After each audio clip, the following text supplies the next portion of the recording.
أو مذمومة. ده كان جانب من جوانب البرنامج. وكمان الجانب التاني اللي احنا كنا بندرس مع الشخصيات دي الصفات الحسنة اللي في الشخصيات دي. يعني مثلا شخصية أبو بكر أكثر صفة تناولت فيها هي صفة الصدق.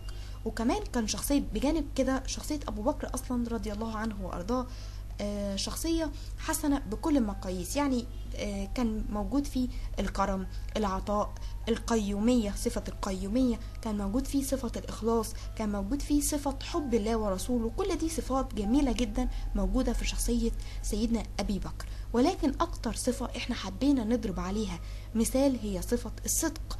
أو الرسول صلى الله عليه وسلم لقبه بالصديق. كمان ربنا لقب سيدنا أبو بكر بالصديق، علشان كده حبينا نضرب مثال على سيدنا أبي بكر. أما بالنسبة للشخصية السيئة أخدنا مثال زي شخصية أبو لهب، وهو شخصية وحشة جدا برغم اللي كان فيه برضو جوانب حسنة، ولكن الصفات السيئة تملكت منه أكتر، علشان كده خلته شخصية ذميمة ومكروهة قدام الناس كلهم.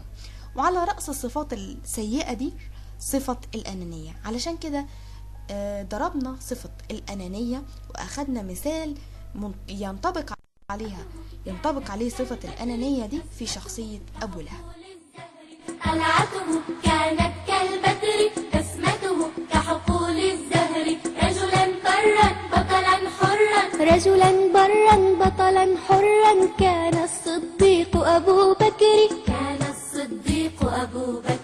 طلعته كانت كالبدر،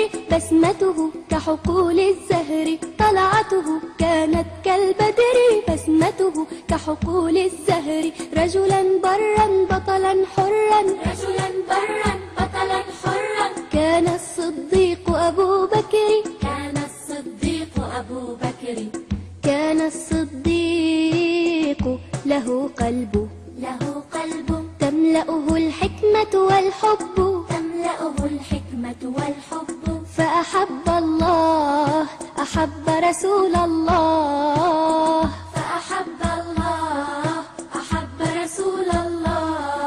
وآمن في يسره، يعطي ويواسي الفقراء، ويعين الناس الضعفاء، يعطي ويواسي الفقراء، ويعين الناس الضعفاء، والحق الأجمل ينصره بالعزم الصادق والفكر. طلعته كانت كالبدر، بسمته كحقول الزهر،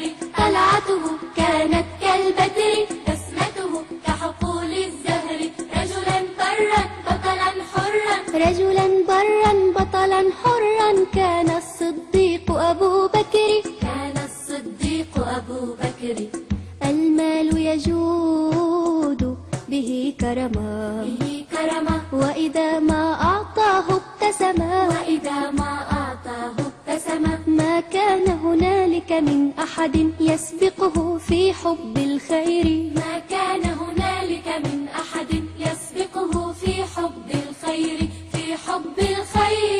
قد قاد الأمة في الشدة، للمجد وعلم من بعده، قد قاد الأمة في الشدة، للمجد وعلم من بعده، لن تنسى الدنيا قصته وشذاه الطيب كالعطر.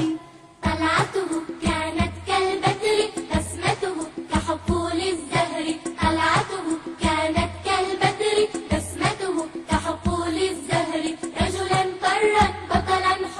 رجلا برا بطلا حرا، كان الصديق أبو بكر،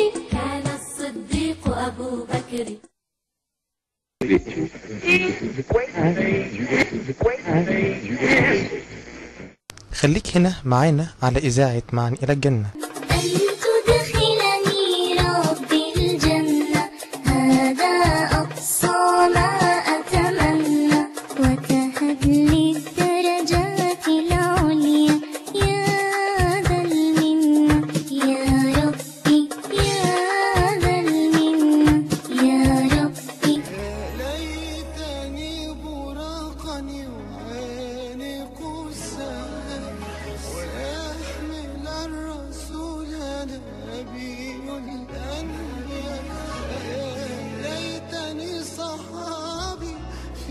رحلة أحلى أو طيرا وتشرف السلام عليكم ورحمة الله وبركاته. كل عام وأنتم يا الله أقرب.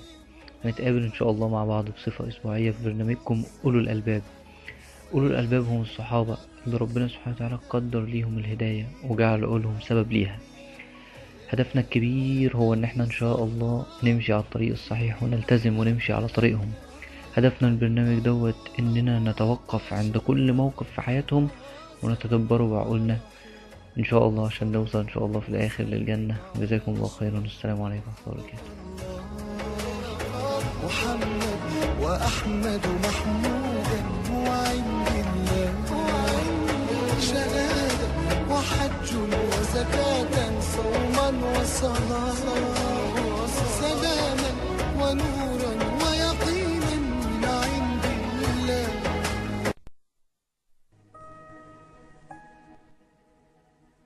صلوات الله وملائكته وأنبياء جميع خلقه على سيدنا محمد صلى الله عليه وسلم وعليهم أتم الصلاة وأفضل السلام.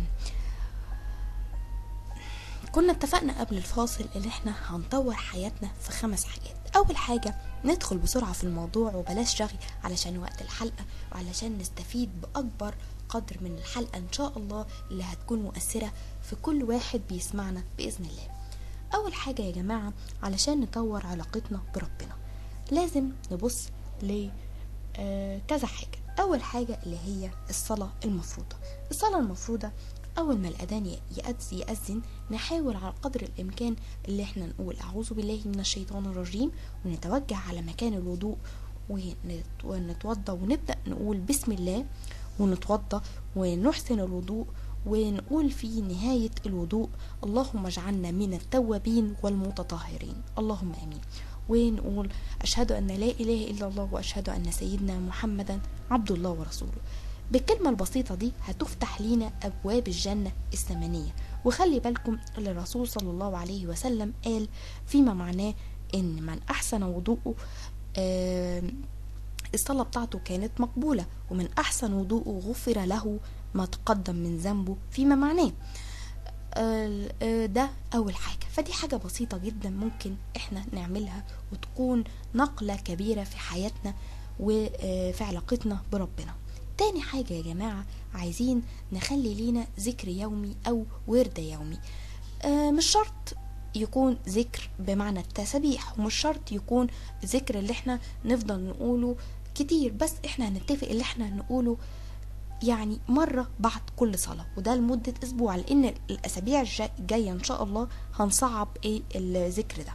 يبقى احنا اتفقنا ان شاء الله اللي احنا الذكر اليومي ده هنقوله بعد كل صلاة. حاجة بسيطة جدا، يعني لو قلنا مثلا سبحان الله وبحمده سبحان الله العظيم قلناها بعد كل صلاة يبقى كده هنقولها 5 مرات كده غرست لينا وزرعت لينا نخلة في الجنة. وطبعا انتوا عارفين يكون ليه حاجة واحدة في الجنة ولو حتى ثمرة لازم حق على الله أن فيما معناه اللي هو يدخله الجنة.